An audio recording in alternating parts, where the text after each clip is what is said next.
Three shots, four par, I just do two. One putt, par four, birdie, woohoo. New driver, info, replace, M2, par five, fairway, what you fin do? Think I'll try to get on into. Start right, good line, good view. It drew, shoot and make Gavin. Two thumbs that's up high and two fingers. On the Struce podcast presented by birdiejuice.beer. birdiejuice.beer, not .com. If you're looking at the website, birdiejuice.beer, at birdiejuice over on Instagram. Connect with these guys. Well, it's a great product, man. Birdie Juice, so it's proven.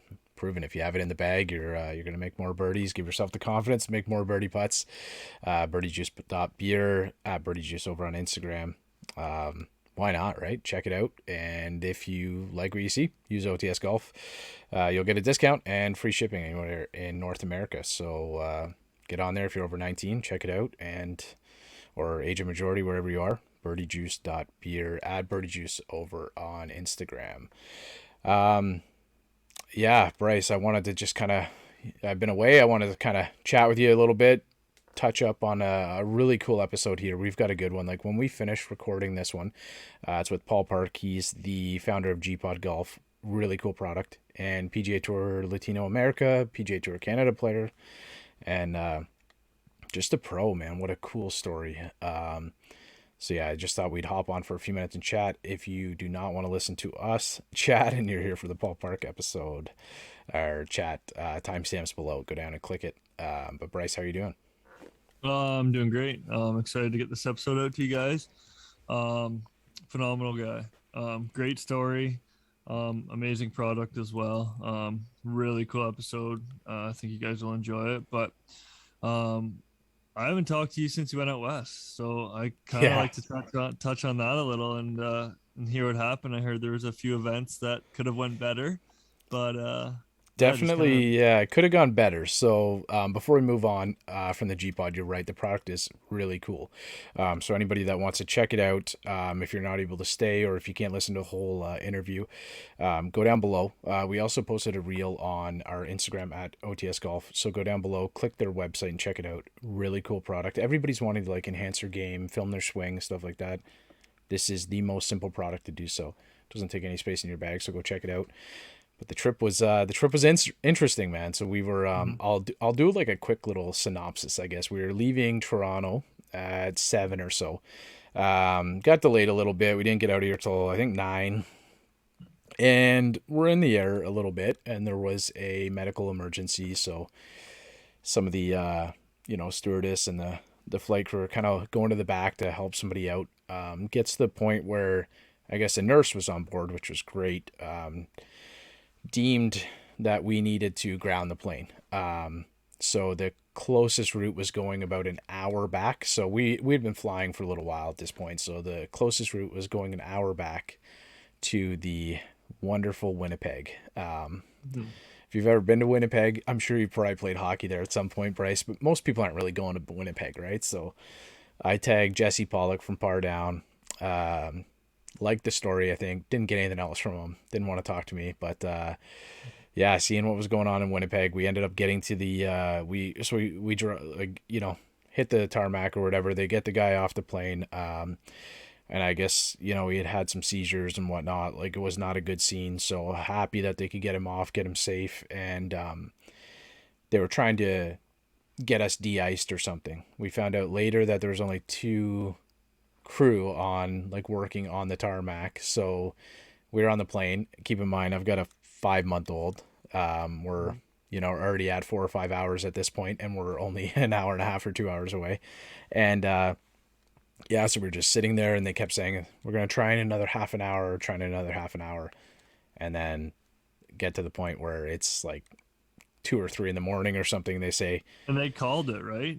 They said yeah. So my thought was they can see the radar. They know that something's flying in. They would have known the staff that were on the ground. I think they knew the whole time we weren't leaving. We weren't leaving Winnipeg. It didn't look good when we landed, but I think they were trying to find accommodations and stuff. So I think at around 4 or 5 a.m. we ended up getting a hotel room. So my wife and I were like, you know what, let's just take it. We put our little guy down. He's a rock star. Hadn't cried or anything. Wasn't bothering anybody on the plane.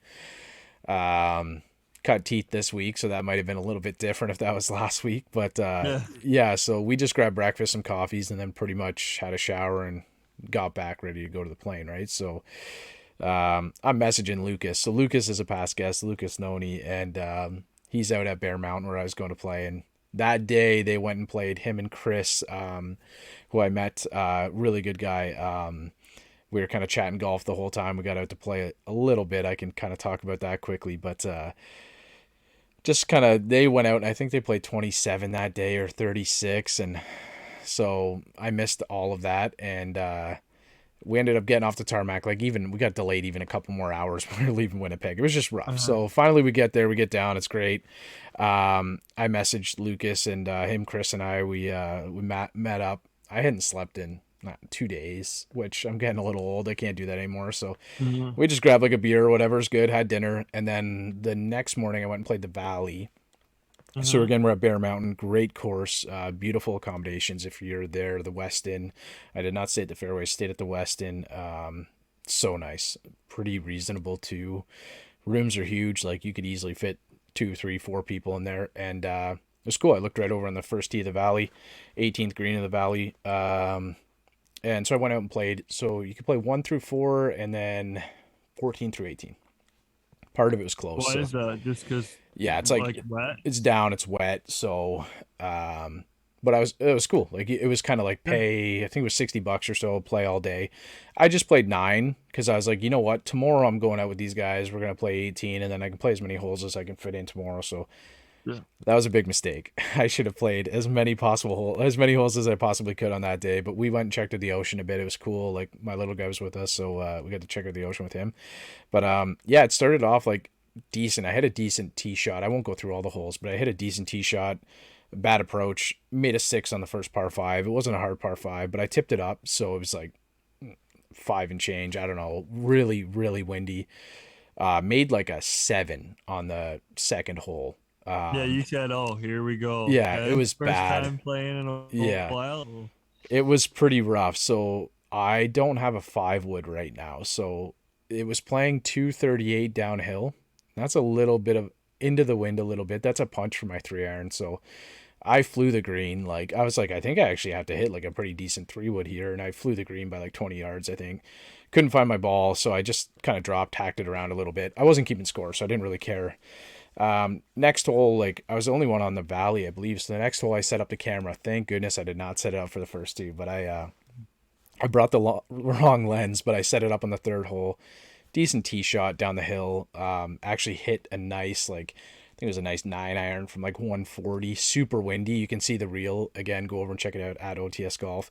And I hit it to like 8 to 10 feet, something like that, and actually made the putt. So it was pretty nice. They buried it. It was nice, but I got murdered on the next hole. It was so bad. Like, the next hole, like, I hit my first tee shot left, and then I was like, I think there's actually more room on the right. So I hit one down the right, and there was no room on the right. And there was like a grass bunker in behind the green, and I ended up like hitting my ball low or long. So again, it was just like a rough hole, which is okay. Like, I was happy to be golfing, and then I got onto. I'll wrap it up here, but I got onto, so I skipped a few, got onto number 14, which is a beautiful par 3. Again, there's a reel of it. I hit a nice shot to like 30 feet or so, and I was kind of on like the ridge, and I just knocked down a bomb, and you see me like look up at the camera like, oh, I was just shocked that it went in. So that was good. And then I played like a 600-yard par 5. I think it was 588. With like, it had a good 240 or 50 yard carry into the wind on the next one, and like, it was a rough start, man. It was hard to even like carry that, and yeah, so, but it was cool. The course was beautiful. Highly recommend it to anybody that wants to get out and play some golf out there. Like, even just driving up to Bear Mountain, you can see outside of our room, we could see Mount Baker, which is like 4.5 hours away, Chris was saying, in Washington, which is amazing. It was like really cool to see. But yeah, it was just a good spot. Got to play the mountain course, and if you're looking at our story, we got hailed on like 5 holes in. So I played about 14 holes all weekend. It was tough, man. It was a tough go, but it was a lot of fun. And it was good. I got to meet Lucas, and I hadn't met Lucas in person yet. Had talked to him a whole bunch, and Chris Galbronson. Hopefully I didn't ruin that. I want to look that up. So they kind of showed me around the course. It was a good time. We had a lot of fun, and yeah, played a match in PJ was my partner against Chris and Lucas, and I saw this kid hole out from like 140 behind a tree, blind shot, crashed it in the pin, and holed out for a 2 on the second hole. So things went pretty well for us that in those first 5 holes. But yeah, that was it. So it was kind of rough, but we got up to the next day. We obviously couldn't golf. A little bit of frost delay that lasted all day, so we got up to Nanaimo for family day. So that was pretty cool. But yeah, not much of a golf trip. I'd call it more of just a family trip with a couple holes. So I carried all these clubs around and stuff for no reason. But another thing that happened in the golf world that was kind of strange this week is we got okay, actually, let's clear up this SGL stuff, because we talked about it the other a couple weeks ago now. So and at that time, not much information was out. We were like 150 million. Like, this is like, they were saying the same stuff on Foreplay. No brainer, right? Like Frankie was saying, like, oh, like everybody's gonna go play there. So just to be clear, we didn't have the information that we have now, and I'm sure by now everybody knows all the comments that Phil made and where the money's coming from and stuff. So just to clear it up, this is the last time we'll talk about the SGL on the Screws podcast. We won't entertain the conversation again. We don't have any interest in doing that. It's just the league is dead. So speaking of dead, our Instagram was dead for like a day or a day and a half. So our buddy Chris, we've had him on in the past. And again, I talked to Chris. So Chris from Custom Clubs actually is one of the guys who connected us with Paul, who's going to be in our episode here coming up. I was talking to him quite a bit, and he has some incredible work, does incredible work. Post some pretty questionable stuff on Instagram at times. So I'll give you a little disclaimer. If you're going to go follow him, don't come back and say, what did I just go follow? Because we're giving you fair warning, and he'll be okay with that. But man, Chris is such a good guy, and something pops up. I'm talking to him, or I posted a reel of his, is what I did. I reshared a reel, and all of a sudden it says like, we limit how many times you can do these things. And I could see,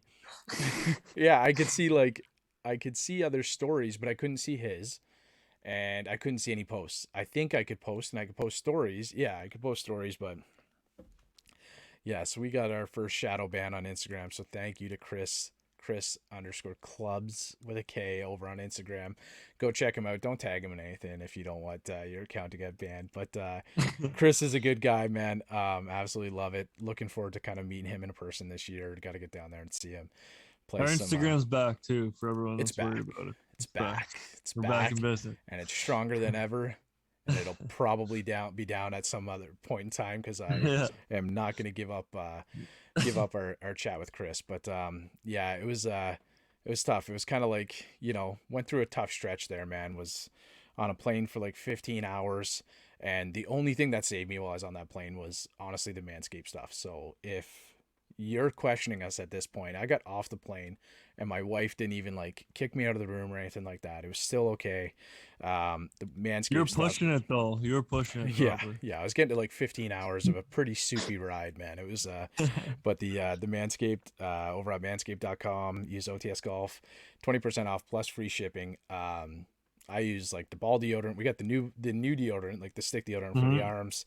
Lotions, smells everything. Awesome, man, by the way. Everything is actually like a really good product, and I felt like I could manage. I felt like I could get by until I got into the shower. So I just tried their lip balm too. I'm a big chapstick guy. My lips get pretty dry in the winter. Fantastic also. Huge fan. I'm pretty picky too about my chapstick. So so it's good product. It's good stuff, man. It's good stuff. Yep. Go over and check it out. Again, manscaped.com, OTS Golf, 20% off plus free shipping anywhere you want. And the products are good. They're good. They're pretty good price, and they come packed really well. The bottles, everything's a good setup. So go check it out. But yeah, that's just about it, man. Quick thanks to our Patreons, Brian, Matt, and Carly. Continued support. Really appreciate it, guys. I was just talking with Brian quite a bit about a couple of things that we're going to be looking at, doing some stuff with our merch. Our OTSGolf.com is now live. Still needs a bit of work. Merch is coming soon. Bryce, Mark, and I are kind of working that stuff out. A little bit of work to do on it, but it'll be out hopefully within the next couple of weeks. If you guys have any suggestions, send us a message. Send an email, mac@otsgolf.com. You can always send something over there. Mac with a K, M-A-C-K. Yeah, Instagram too. Don't be Instagram, afraid to just DM DM. if you have Yeah, if you have ideas. We're open to everything. We want to make things that you guys be interested in too. So um, all the uh, all the help matters, and we'll take it all into consideration for sure. yeah. One of the cool things, Brian. So Brian Connor, he's one of our patrons, which is really cool. Really cool guy too. I talked to him quite a bit, and he was saying like patches that you can like stick on the bags and stuff like that. Like stuff like that would be so Mhm. cool. And we got Yeah. sticker packs and stuff. So if you guys are into that, send us a message. We'll get you a sticker pack, or maybe we'll post them up for a couple of bucks or something. We'll figure it out. Mhm. Just to kind of break even or whatever on them. But thanks everybody. This episode's really good. We had a good long chat. I think it was about 30 or 40 minutes. Paul is Yep. a super analytical guy. You're really gonna enjoy it. Super nice guy. Just a real like down to earth. Offered to kind of help us with our swings and stuff like that. Yep. Like while he's playing pro golf on the side and stuff, and founded kind of one of the coolest like you got to think of it this way, right? So we're all looking to improve our game, right? We all want to like build our game. We all want to get better. Mhm. You want to get the newest driver, the newest tech, whatever it is. But like, how do you see what you do? Like, sure, you can read a TrackMan or a GC Quad, whatever it is, but like filming your swing is really important now. Yep. Guys like Mac Boucher and Lucas Noni, who we've had on the podcast, they do it a lot. And Chris from Custom Clubs does it. And if you're looking to do it, the GPOD is definitely something to check out.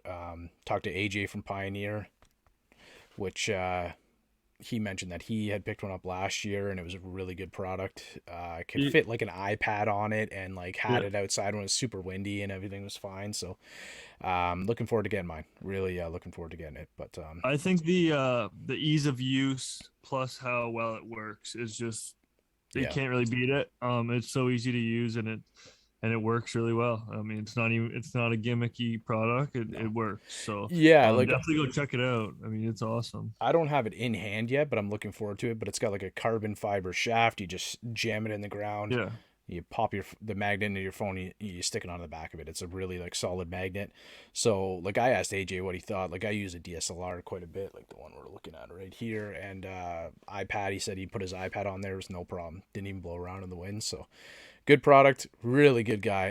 At Paul Mhm. Park FR, I believe it is, and at GPOD Golf. So go over and check them out. Links are below if you want to. If you want to go check those out, and let's get into it. Our chat with Paul Park, PGA Tour Latinoamerica, PGA Tour Canada player, and Mhm. founder of GPOD Golf. Enjoy. Welcome to the pod, Paul Park, founder of GPOD Golf, PGA Tour Canada, and PGA Tour Latinoamerica player. Paul, how are you doing, man? I'm doing great. Thanks for having me, guys. Yeah, no, it's great to have you. We've been chatting for a little while now, so great to finally click record here and get you on. Make sure that we are running. But yeah, I know you've got kind of a extensive golf background. Left the game hmm for a little bit as well and stuff. So always just love kind of starting off saying hello to Bryce, of course. Hello, Bryce, and and maybe you can just kind of give us an idea of who you are. Yeah, Anyone listening, just kind of let them know, who you are, and then we can kind of get into the game and the GPOD product and whatnot after that. yeah, absolutely. So, name is Paul Park. I'm from Wayne, New Jersey, and of a lot of things that I like, golf just happens to be one. And lucky enough to be playing that for a living. Having that as a job is just a dream come true. And my dream is to play on the PGA Tour, and so I played started golf when I was about 8 years old. My dad and my grandpa got me into it, and after playing some junior tournaments and playing pretty well, I got recruited and played at Indiana University, and I studied finance there. And once I graduated, I played a couple years on the mini tour circuit and didn't play all that great and got a little burnt out. And so I completely quit the game, just lost that fire. And so I moved out to LA, got a job in investment banking of all things. And it it was just a complete lifestyle change. For the first time in my life, I'm in one city, I'm making friends, and just the first time I had one circle of friends that I was able to kind of see every weekend and kind of live a normal life. And so that was like an amazing experience. But through all that, I started to realize like my true passion in life is golf. And even though I was away from the game for 4 years, you know, that passion is still there.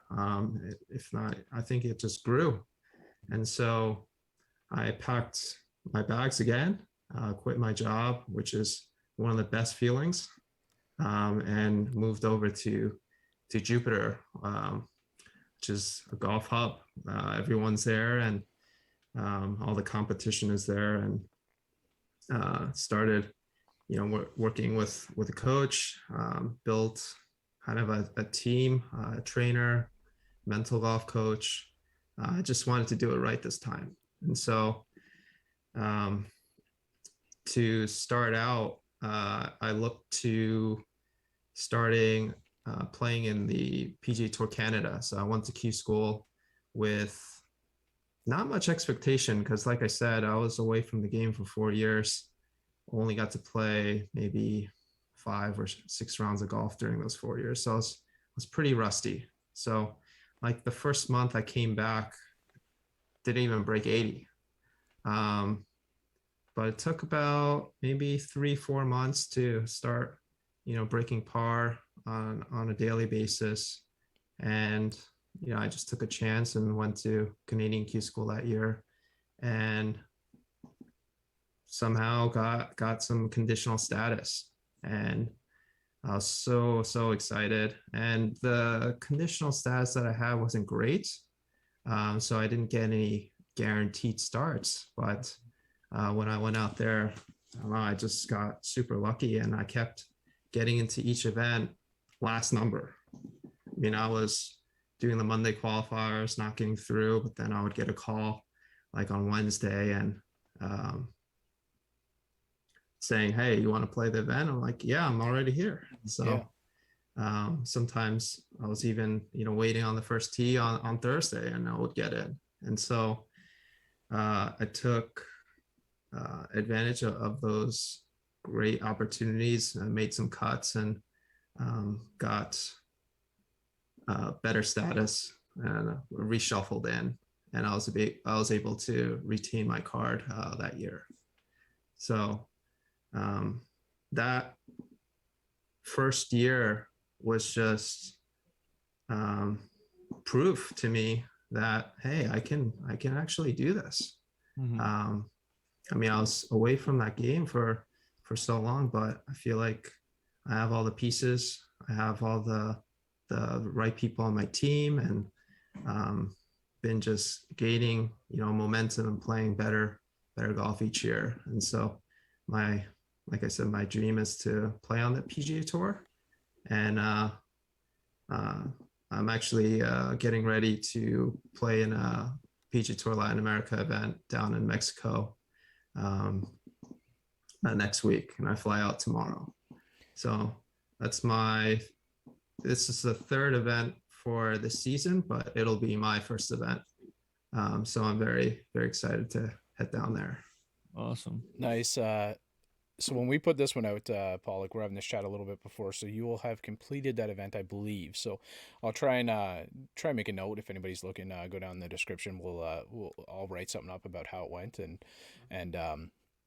I kind of got back to, because Bryce and I are both from the kind of Toronto area, right? He's in Michigan now, and I'm east of Toronto, so similar weather to kind of New Jersey, I bet, a similar climate. So when you were a junior, like what was that like coming up? Like, you know, you started playing when you were 8, and then you ended up getting recruited. So were you playing summer golf at all, or were you taking winter golf at all, or were you kind of off? Oh, I played every day as a kid. Yeah. Even in the winter, even when there was snow.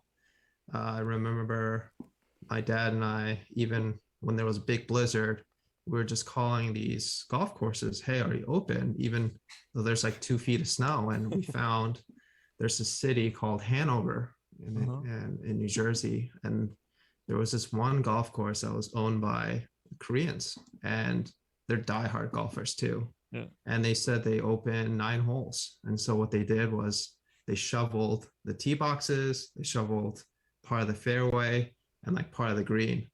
And my dad and I, we got a couple those like very vibrant colored golf balls, like orange or yellow. And we also brought a shovel with us, and we were playing out in the snow. I mean, that's kind of what our winter golf was like. It's awesome. That would be that would be so similar to what it would be up here. Like yeah.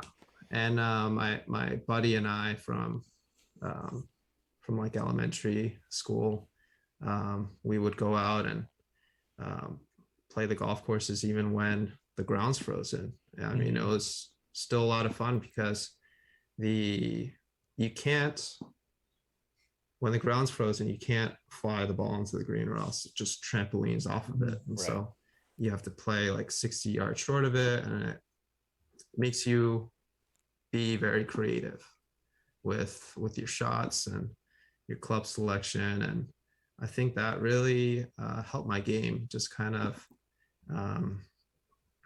just using your imagination and forcing you to hit shots that you really wouldn't ever hit if you're not playing winter golf.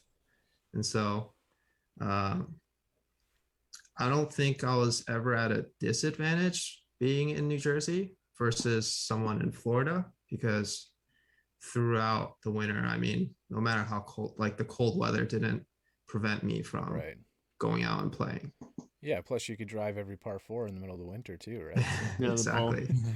Paul, I just want to go back to kind of how you talked about your first year back there after your break. How big of a confidence booster was that, kind of getting all those events under your belt and kind of doing well and maybe better than expected? Was that huge for moving forward? I assume it was.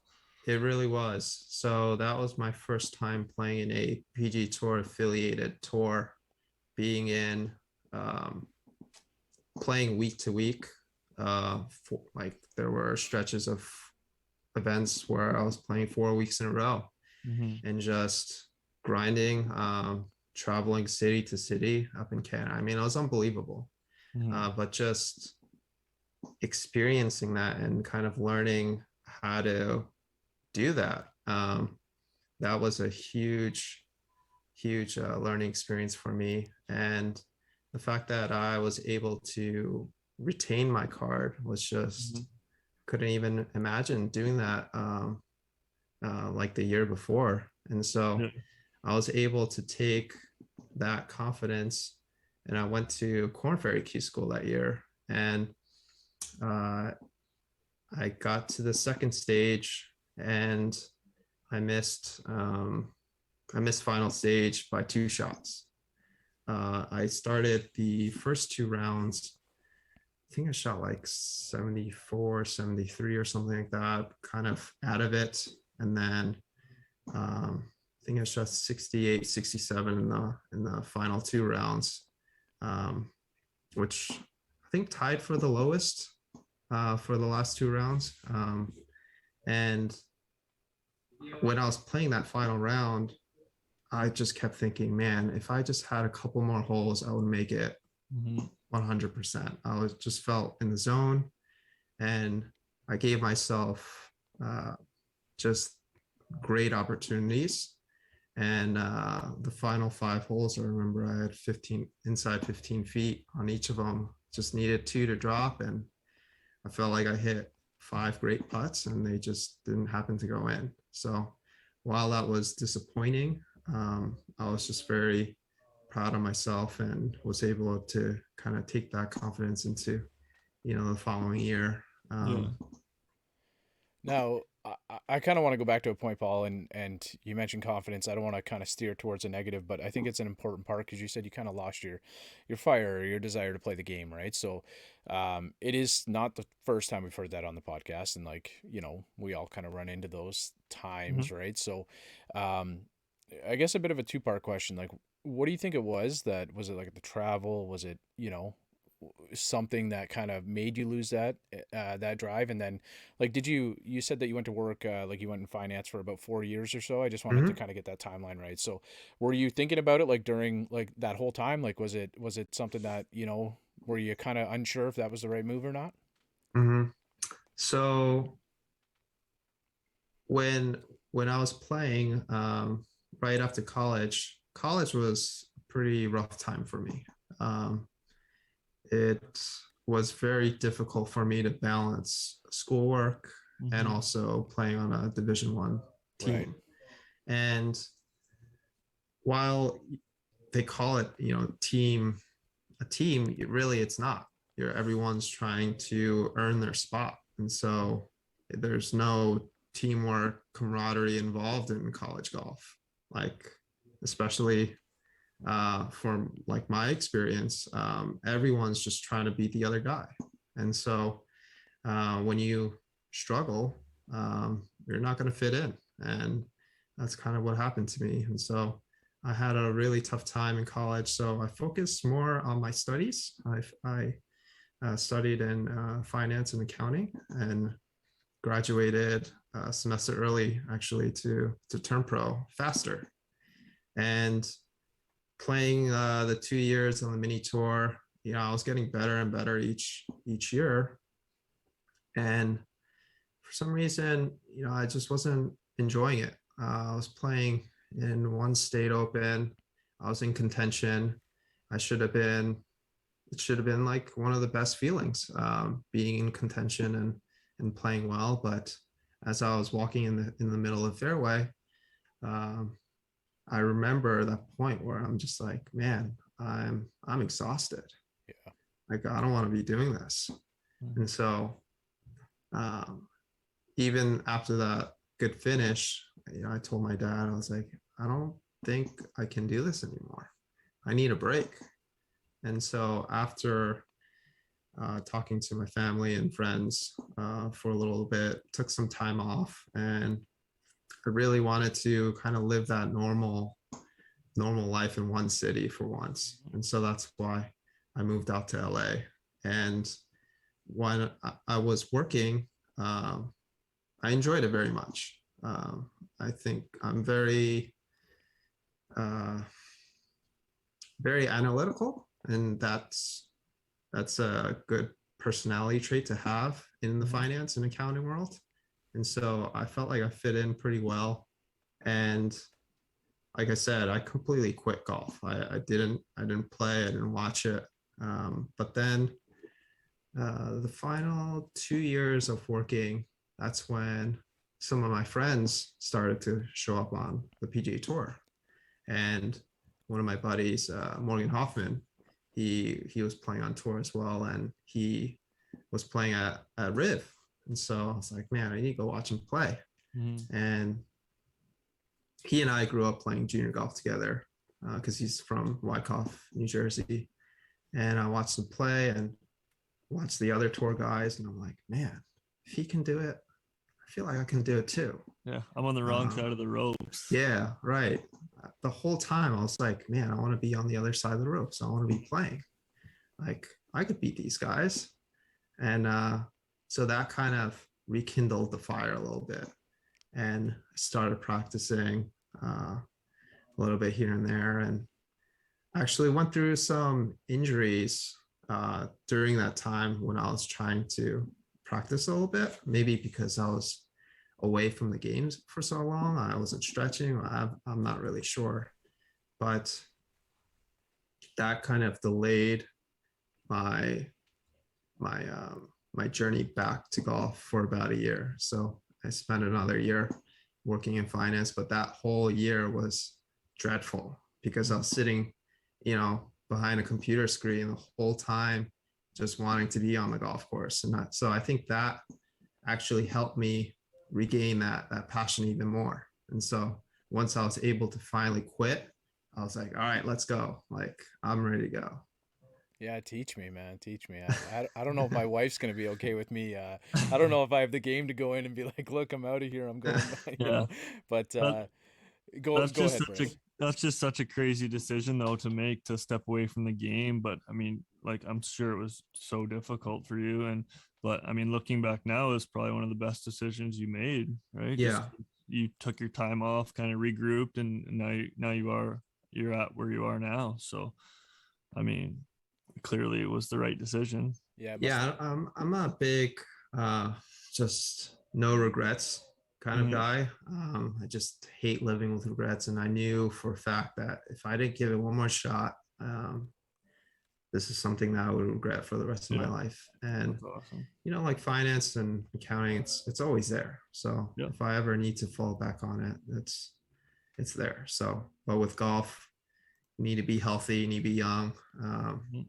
you need to have, that drive, you need to have the financial support, the emotional support, Mhm. just so many things. And I mean, I had everything. So it's just like, all right, let's Let's pick do it. everything up and yeah, let's do it. Mhm. yeah, man, you want it to feel kind of like, when you're a kid shoveling snow, play golf. You want to have Right, that same passion, right? Like you want to have that right, same level of commitment to the game, which is right. cool. I'm glad that you're able to experience that. And like I've had times where I've gotten away from the game for injuries and stuff like that too. And this podcast for Bryce and I has been amazing. Like it's been, a passion of both of ours. And we've been at it a year and a half, for Bryce about a year now. It's been great. We get to, meet and connect with so many different individuals. Definitely want to get into the GPOD, but before we move on, can we just kind of talk about what you got in the works for the rest of the season, like how your schedule is looking? Yeah, so I'm playing the rest of the season of Latinoamerica, which ends end of June, Okay. and then PGA Tour Canada, it starts end of May. So it kind of it, there might be a couple events that coincide, but playing in Canada is unbelievable. I love traveling up there. Been playing up there for the past 3 years, and we were able to visit and play like from Victoria Island all the way to Halifax, so west coast to east coast. And Canada has some of the most friendly people, and it's just very very enjoyable to be up there. So I'm excited to head back up. You can't see it, Paul, but I got my caddy bib from last year. Not good enough to play on tour, but I caddied with a buddy of mine, so it's just over my shoulder. You can't see it Oh, on did the you? Which screen. event? TPC in Oh, Toronto. nice. Yeah. Awesome. So, with Jake McNulty and in our group was a couple really good players. Ziggy Nethu, he's been on the pod Mm-hmm. before. I don't know if you know Ziggy. Caleb Gorbon, who hits the ball like 350 yards. Mm-hmm. Um, I'm trying to remember who else we had, but a couple really really good players. It was a lot of fun. Really Mm-hmm. really fun to watch those guys play. But yeah, let's chat about the GPOD. Kind of what got you into it, and like I know Bryce likes it. Like we've had a look at it. What kind of made you think, okay, you're the founder of the GPOD, so what made you think I got to put this thing together, or was it just something Yeah, that clicked and you kind of thought I'm gonna try and build something here? absolutely. So maybe like I can't remember exactly when the idea came into place, but like I said, I'm very analytical, and so ever since I was a junior player, I always loved to film my swing, and I was one of those people that just traveled with a tripod all the time, and uh, some of those plastic clamps that clamp onto alignment sticks started coming out, and I was like, hey, this is a lot easier to travel with. But there was an issue where it was just difficult to use. It would always break because it's made of flimsy plastic and it sways in the wind. So I just felt like there was a much easier way, a much better way. And so I just made a little prototype with like a golf shaft and a couple magnets, and went to Home Depot and just did a DIY project. Um, and I was just using that for myself for a couple of years, and it was great. And just started to notice people coming up to me and just asking like, hey, what is that? Where can I buy it? I didn't have an answer to them. And then COVID hit, and also I got a really bad back injury where I was out for over a year. And so I was just kind of sitting on the couch watching TV, and like 3 months just passed and I didn't do anything. I wasn't walking. I couldn't exercise,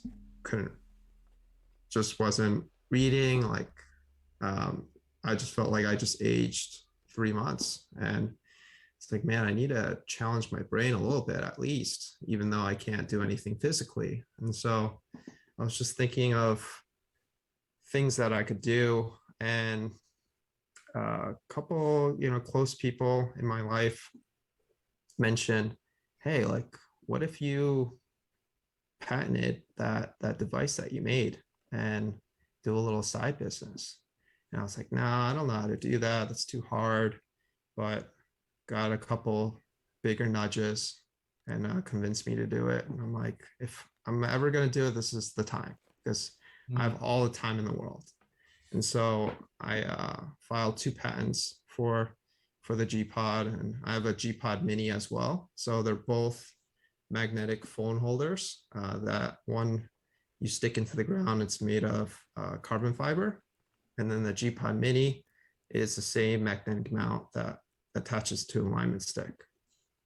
Okay. And so after getting it patented, I filed my LLC in Florida, and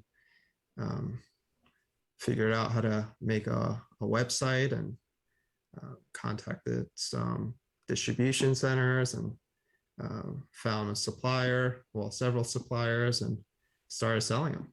And I just got back from the PGA show actually a couple of weeks ago, and it's been growing pretty quickly, and it's very exciting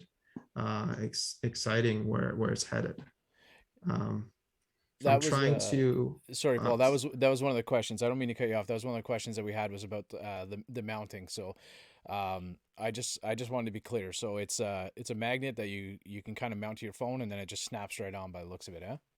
Yeah. So okay. It's just like a metal plate that you adhere to your phone, like and exactly. I have one for my car. Yeah, and then you just stick it right to the magnet. So nice. It's cradle free. You can do it with one hand, and it's just very, very easy.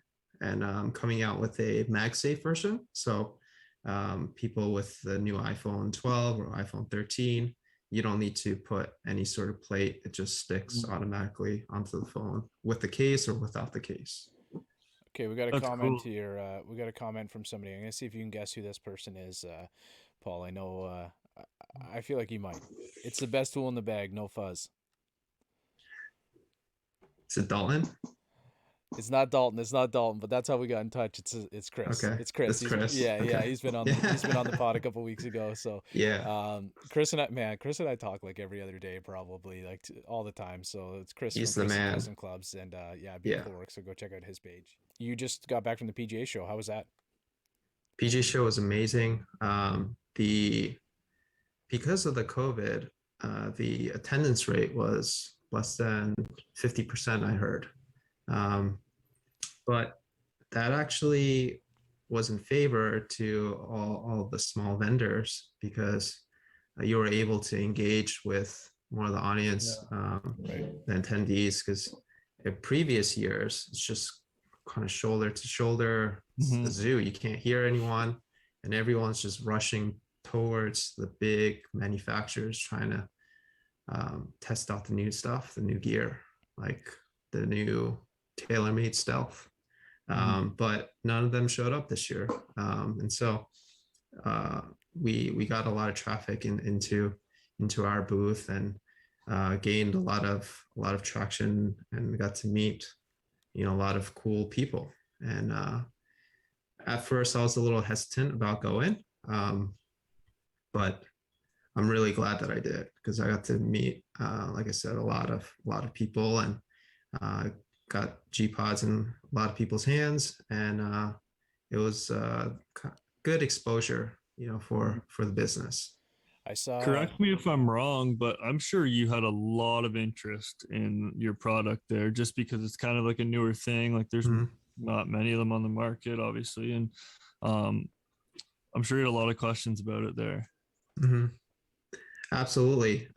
They were just kind of asking. I had a stand displaying all the products, and they were like, "Oh, what is this?" And I just kind of showed them a quick little demo, and there was actually this one guy. I won't mention any names, but he just looked kind of skeptical, and he just comes up to me. He's like, "This fits my iPad. I'll buy it right now."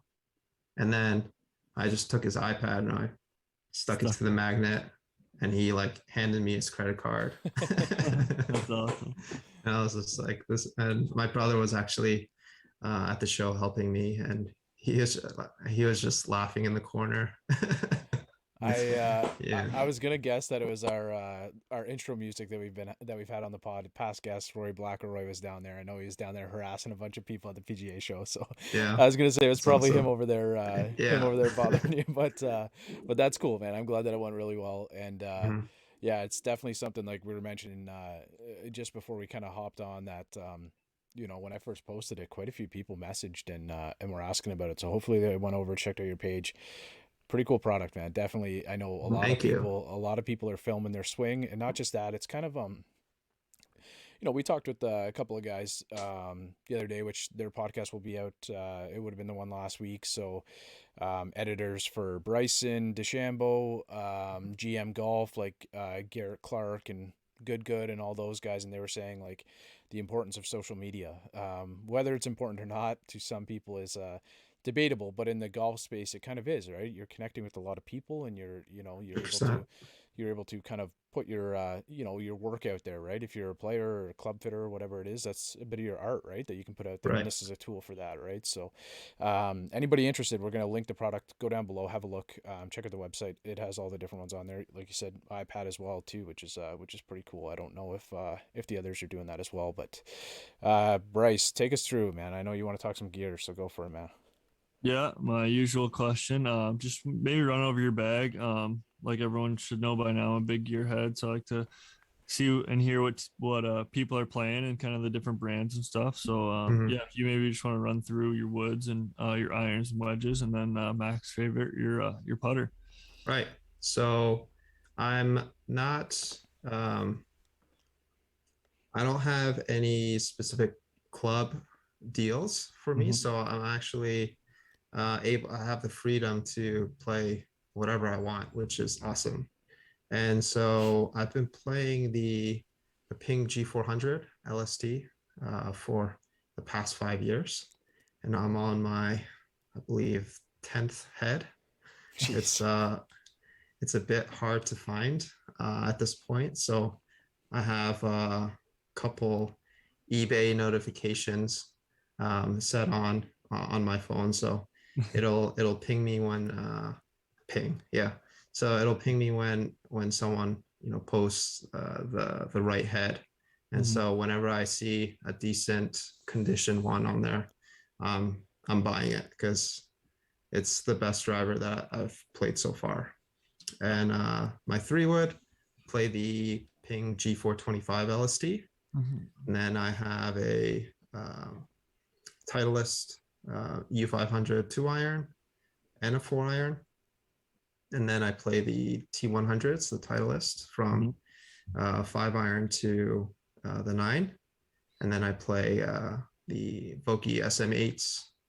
I have 60, 56, 50, and a 46 degree. Nice. And I recently just changed.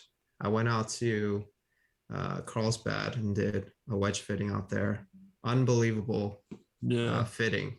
If you guys haven't gone there, I highly recommend it. They do an unbelievable job, and it's just like golfers Yeah, Disneyland. I I've mean, seen some videos and it looks pretty incredible there. yeah, I got fitted by Lucas there, and he does an incredible job, and the facilities there are just really cool too. Have you always been like a pitching wedge, or like not No, this set? is actually my first time in my life doing a wedge, pitching wedge, instead of having the Stock set. set? Mm-hmm. Right, because I was always under the impression that the like the Vokey wedge just spun way too much. And so I'm not a big fan of like ripping wedges off the green. I like to control the spin, and the wedges in the stock set tend to spin a little less. And so Lucas, he had me, hit a couple different shots, and he told me to take my wedge, and he asked me to hit, like 125 cut into that right pin. And I try to do it with my stock wedge. And because it doesn't spin, I was just not able to hit that shot. And he's like, okay, take this 46 degree and try to hit that shot. And it was just so easy. All of a sudden, I can hit the same stock shot as the regular pitching wedge from my set. But these kind of specialty shots where I'm taking some speed off of it, I was able to kind of carve it in there a lot better. And so, I mean, it was easy convincing to get the Vokey wedge in there. Well, too, like if you feel confident with the wedges too, like it's such a, like visually looking down at a wedge. Like I've played Vokeys up until last year. Still have them. Like I still have the SM7s from the year prior, and then I've been playing a Canadian company up here too. Which you can spin those things quite a bit, but looking down on a wedge too, when you feel the confidence to make that shot, there's nothing like it, right? Like it's, oh yeah, it's amazing. It's amazing. Especially the Vokey pitching wedge, it just looks so perfect at address. It just looks like a butter knife. And I just got the raw finish, so it doesn't glare, and it has that rusty look to it, and it looks like you can't miss. I mean, I have missed a couple times with it here and there, but of course, man, of course. But that's a good feeling, looking down at a club and saying, I'm not gonna miss. Our pal Chris here, he's getting pretty excited listening to this chat right now. Like I know he's probably still hanging around with us here, and he's probably getting pretty excited. What are you rolling, Paul? I use actually the Even Roll. Have you heard of that company? Yeah. Which one? I use the ER2V. It's I just switched to the mid lock, so it's an arm lock putter. I consider myself, a decent putter, and every year I head over to Carlsbad to see Garen and Travis over there at Even Roll, and they do an incredible job. They have a Quintec for fitting as well. And so whenever I go there, they always dial me in and make sure that my stroke is good and the ball is rolling ideally. And you got the all black one or the silver one? It's a silver one. Okay. So I have the all black one as well, but that one's not the arm lock version. Oh, okay. So they have this patented grip. It's called the mid lock. And so it's kind of triangular at the butt end, and so it kind of conforms to your forearm, and so that eliminates the need to have too much forward press. And so all the arm lock putters that they have, they don't have any additional loft. Mine has 2 degrees of loft, so it honestly feels like I'm setting up just with a normal putter, but it just has that extra stability because it's resting on my forearm. So it's just kind of a no-brainer to use that. I didn't have to change my stroke at all. The numbers were pretty much identical to my normal putter. But the biggest difference I see is under pressure and in the wind.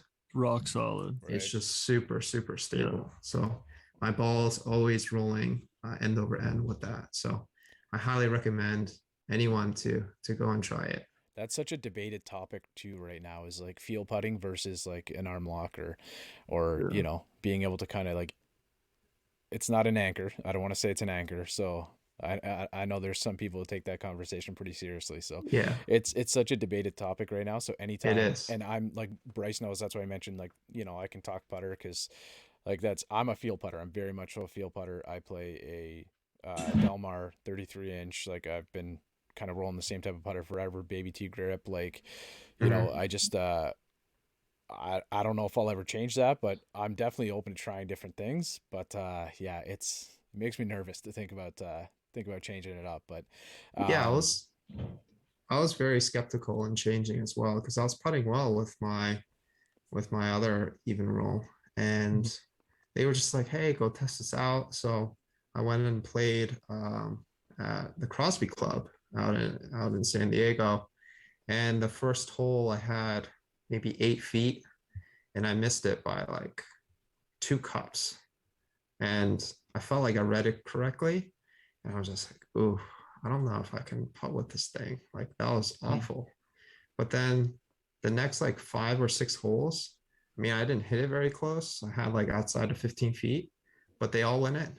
And I was just like, oh my God, Mhm. this is going straight into the yeah, bag. again, it's that confidence, right? Like once you start rolling those in, and you know, Right. Yeah. the hole looks like the lid of a garbage can, right? It's just Yeah.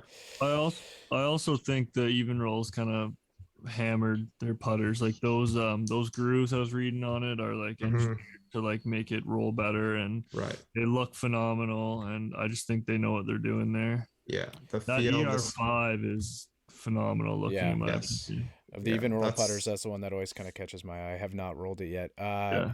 Pro V1 guy, Paul.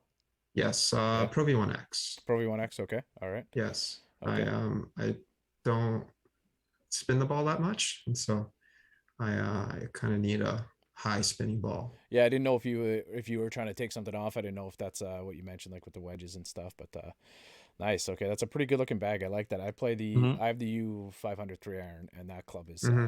I love that thing, Oh, man. I absolutely love that those, thing. it's so hot. Yeah, it's like a really neat club to look down at a dress on too. Like Right. I can't say I look down on it with as much confidence as I'm sure you do, Yeah. Mhm. but I like it. Bryce, It- anything you want to add with gear before we wrap up? Tour bag or stand bag? I use a with all the travel, and I just use a stand back. Yeah. Nice. Nice. Up until I mean, if I'm playing on the Corn Ferry or PGA Tour, and they make me, I'll be using A stand the bag. carry stand bag until then. Well, if you Nice. need somebody, Paul, I got a little bit of experience. I got one weekend in like 38 degrees Celsius weather beneath or under my boots. So, Sounds good. but again, we're in conversation with Paul Park, founder of GPOD Golf and PGA Tour Canada, PGA Tour Latino America player. Paul, before we let you go, can you share the socials? If anybody wants to get a hold of you to kind of discuss the GPOD, you can scroll down below if you're in your car. Same thing. If you've listened to pod before, I'm going to link it below. Scroll down when you stop. Over on YouTube, the link will be there as well. But just the socials that we can get in touch and check it out. Yeah, absolutely. So I have an Instagram, Facebook, and TikTok account, and they're all handled at GPOD Golf. And also, I have an Instagram for my personal golf page, which is at Paul Park FR. Okay. And that's you swinging on there, right, Paul? Yeah, Yeah, that's all me. that's a pretty clean swing. I've posted it a couple Thank you. times now, so go over and check it out. And the website. It's www.gpodgolf.com. Okay, and again, yeah, that's just going to be below if anybody's interested. Go down below and click it and check it out because it's pretty cool. If you're interested in, it's no different than any other tool to kind of enhance your game, right? So if you want to record your swing, if you want to kind of, you know, any angle you can put it at, right? So it Right, just kind of sticks into any grass, and you just pop your phone on and go from there, or your tablet, whatever you got, right? So, right. thanks so much, Paul. Best of luck this season, man. I really appreciate the chat. Mhm. This was great. Sounds like you kind of got everything lined up. And if you do come up, send me a message, or I'll try and remember to reach out to you if you think that you can make. I think Osprey Valley was in. I think was it June? No, it was August, right? So, do you think you'll be up by then? Yeah, I think Okay, so. cool.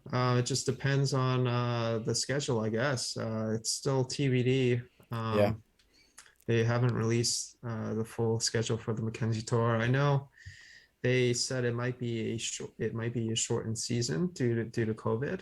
Might be just 8 events, but I'm sure they'll still have the TPC Osprey because it's one of the best. That'll definitely be one of the staple events. Scott said right now they're planning on doing 12. That was as of a few weeks ago, and potentially even a 13th. He said so. Yeah, when you're up this way, if you remember, reach out, or I'll do the same. Reach out to you, and I'll have to come introduce myself, man. Best of luck this season, Paul. Yeah. Thank you so much. I really appreciate it, guys. Really enjoyed it. Yeah, this was great, man. Thank you so much. He's out in my ball in the course where I tee up. I lose the ball and I re-up. I miss a fairway, I probably end up in the ocean or maybe the beach. And I'm on a par 5 and I'm finna go reach it. Second was blind, I ain't see it. Feel like it might be an albatross, worst case scenario.